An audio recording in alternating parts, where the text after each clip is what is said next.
बिस्मिल्लाहिर्रहमानिर्रहीम। अस्सलाम वालेकुम व्यूअर्स, मैं हूं मुश्ताक खरल और इल्म आगाही के सफ़र में हम छोटी छोटी वीडियोस बना रहे हैं जिसमें हम कोशिश कर रहे हैं कैसे तलबात की रहनुमाई की जा सके जो घर बैठकर कुछ इल्म हासिल करना चाहते हैं, कोई चीज़ें हासिल करना चाहते हैं। इंग्लिश के हवाले से हमारे कुछ लेक्चर्स का सिलसिला चल रहा है।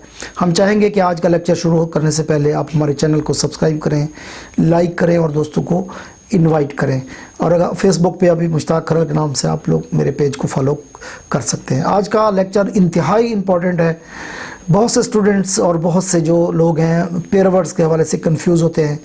20 साल तक मैंने टीचिंग इंग्लिश सब्जेक्ट की टीचिंग की है, तो उसके जो एक्सपीरियंस के तौर पर जो मैंने वहाँ से कुछ निचोड़ निकाला है वो आपके साथ शेयर करना चाहूँगा। ये कोई ऑथेंटिक रूल्स नहीं है, आप ये ना समझें कोई कवानीन है, बल्कि ये एक हल्की सी मेरी कोशिश है कि जिस तरीके से आपको पेयर वर्ड्स याद रह सकें, एक तरीका बता रहे हैं। इस सिलसिले में हम मज़ीद भी वीडियोस तैयार करेंगे। इस सिलसिले की ये पहली वीडियो है जिसमें मैंने 15 वर्ड्स को सिलेक्ट किया है, 15 पेयर वर्ड्स को सिलेक्ट किया है जिनको याद करने का तरीका आपको बता रहे हैं। पहले नंबर पर अगर हम एक पेयर वर्ड देखते हैं, बेल और बेल होता है, तो इसमें BALE बेल गुत्था होता है, गुत्था, और BAIL बेल जो है ये ज़मानत कहते हैं। तो इसको याद करने का तरीका बड़ा आसान सा है कि इसमें आप जेल के स्पेलिंग देख लें, JAIL जेल। जब आप जेल के स्पेलिंग याद रख लें तो समझ लें कि जो जेल होगी वही बेल होगी। तो जेल में जो जाता है उसी की बेल होती है, तो जेल को के स्पेलिंग से आप लोग बेल के स्पेलिंग याद रख सकते हैं। ये जस्ट छोटी छोटी टेक्निक्स हैं, ना कि कोई ऑथेंटिक, बार बार कह रहा हूँ कि कोई ऑथेंटिक रूल्स नहीं है, कोई कवानीन नहीं है। अच्छा, उसके बाद एक हमारे पास वर्ड है ब्राइडल। इसमें भी कन्फ्यूजन होती है कि ब्राइडल कौन सा ब्राइडल लगाम होगा, कौन सा ब्राइडल दुल्हन होगा। तो इसमें हमने एक छोटा सा हिंट निकाला है कि जिस ब्राइडल के अंदर BRIDAL ए होगा, जिसमें उसको हम रूसी ए से हमने लफ्ज़ रूसी निकाला है, तो आपको याद रह जाएगा कि जिसमें ए होगा वो रूसी होगा, दूसरा जो है वो लगाम होगा। इस तरह क्लॉथ CLOTH और CLOTHE, तो इसमें क्लॉथ में आप एक जो है क्लॉथ आपका हो जाता है आम से कपड़े और दूसरे सिले सिलाए कपड़े। तो जो ई है, ई की जो आमतौर पर आपको शक्ल नज़र आती है वो सुई की तरह आती है। तो जिस क्लॉथ के अंदर आखिर में ई लगा हुआ हो तो समझ लें सुई वाला वो कपड़ा होगा, सिला हुआ कपड़ा होगा। तो याद करने का ये भी एक आसान तरीका। डोज को याद करने के दो तरीके हम लोग बताते हैं आप लोगों को। DOSE डोज जो है ये आपकी मेडिसिन दवाई, और DOZE डोज जो है वो उंगरा है।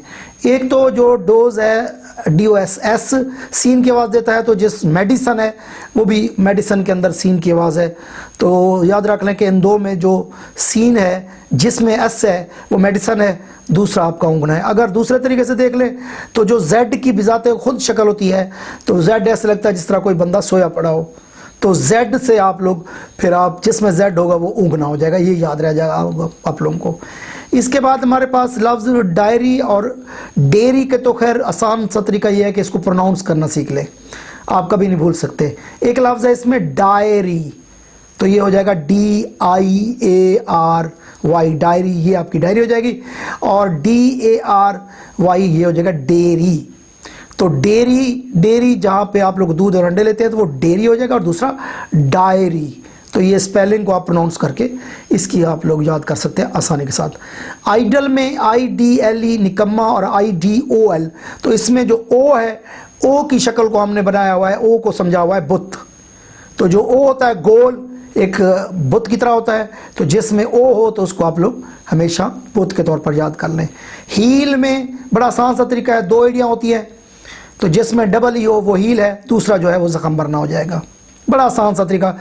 इसी तरह अगर आप मीट को भी देखते हैं तो मीट में भी इसी तरह जिसमें EE होगा वो दोनों हाथ मिल रहे होंगे तो वो मीट हो जाएगा, और दूसरा MEAT मीट जो है वो गोश्त हो जाएगा। इसके बाद हमारे पास एक वर्ड है ह्यू। ह्यू का याद करने का जो हमने तरीका बनाया था, जिसमें आप देखें HEW की शक्ल जो है वो द्रांति की तरह होती है। तो जो द्रांति की तरह आपको H की शक्ल नजर आए वो आपका ह्यू काटना हो जाएगा, और दूसरा जो है वो आपका ह्यू रंग हो जाएगा। ये आपको याद करने का तरीका ये है कि जिसमें W है वो काटना, क्योंकि W की शक्ल जो है वो द्रांति के दंदानों की तरह होती है।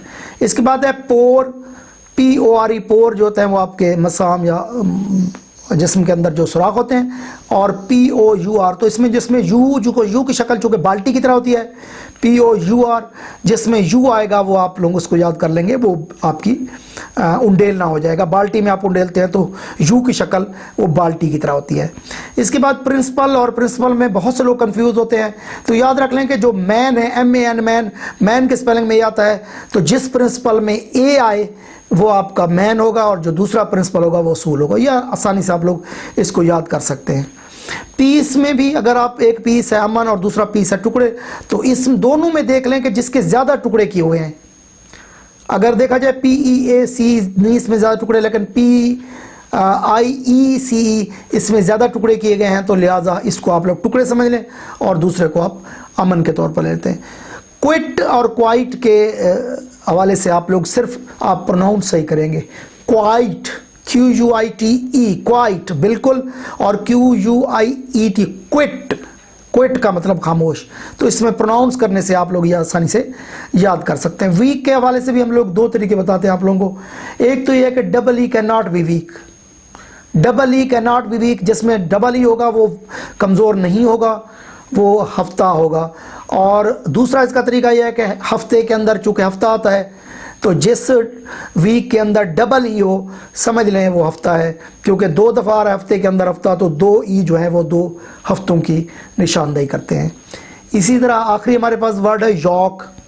आप देख लें कि जो जिस यॉक के अंदर L होगा, क्योंकि अंडे की जर्दी जो होती है येलो होती है, तो जिसमें L होगा वो येलो यॉक हो जाएगा अंडे की जर्दी, और जो YOKE यॉक वो बैलों की जोड़ी हो जाएगा। तो मैंने पहले भी जिस तरह आपसे अर्ज़ की कि ये कोई ऑथेंटिक कवानीन नहीं है, रूल्स नहीं है, ये मेरी अपनी एक मेहनत का हल्का सा एक अदना सी कोशिश है, जिसमें मैं आपको तरीका बता रहा हूँ कि अगर आपने याद करना है तो एक छोटे से हिंट के साथ आप इनको याद कर सकते हैं।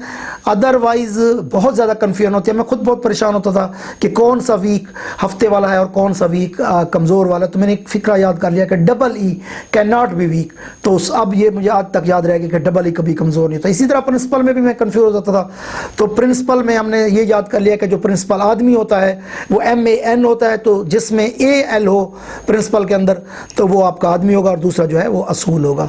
ये एक मेरी हल्की सी अदना सी कोशिश है कि आप लोगों को आसानी के साथ पेरा वर्ड याद कराया जा सके। इस सिलसिले में हम मज़ीद भी वीडियोज़ बनाते रहेंगे।